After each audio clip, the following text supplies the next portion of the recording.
Dear friends, seekers of wisdom, travelers of this ever-turning wheel of existence, tonight let us set aside all the weight of our restless minds. Lay down, for just a moment, the endless stories of gain and loss, the ceaseless struggles of hope and fear, the relentless tides of birth and death. Tonight, we will touch something beyond all of that. I am not here to give you mere words, not here to weave together just another philosophy. I'm here to point to something that has the power to shake your very being, to shatter the illusions that have bound you for lifetimes. This is not a teaching for the timid, not a comfortable truth to soothe you in sleep. No, this is the one, spiritual truth that can change your entire life if you are ready to truly see it. So listen carefully, not just with your ears, but with your entire presence. Feel these words. Let them seep into the marrow of your bones. Because once you grasp this, you will never again be the same. The river of suffering, why we never arrive. We spend our lives running towards something, running away from something, running in circles, chasing happiness, escaping suffering. Always searching for a perfect place to rest, a moment where we can finally say, now I am complete, now I am at peace. But have you ever truly arrived? Have you ever reached a point in life where suffering completely disappeared? Perhaps for a moment, yes. When you finally got the job, the house, the perfect relationship, when your health was good and things were just right. For a moment you felt, now I can breathe. But how long did it last? A few months? A year? A fleeting breath before another storm came? This is the way of the world. Everything that arises is bound to pass away.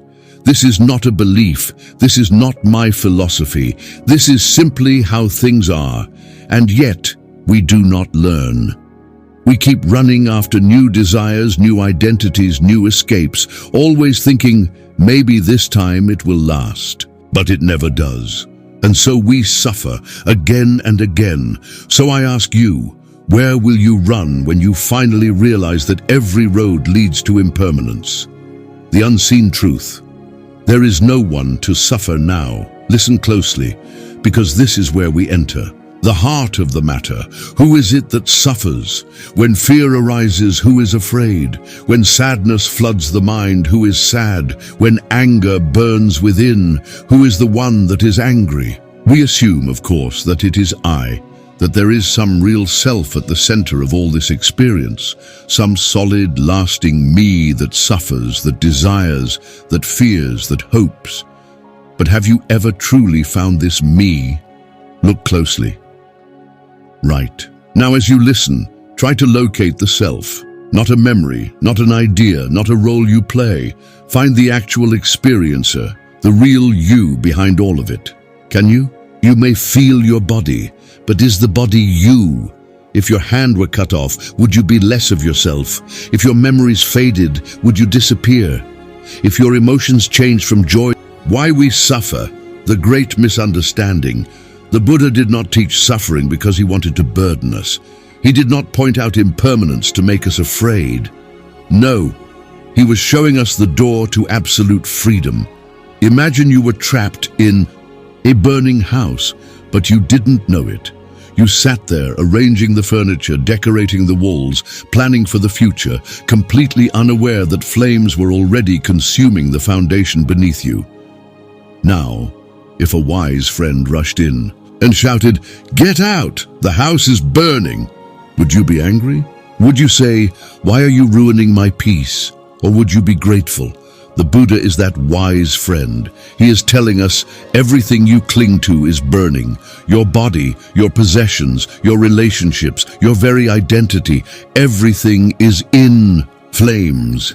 If you seek refuge in them, you will only find sorrow.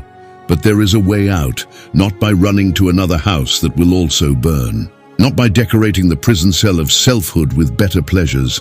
No, the only way out is to realize there was never a house to begin with.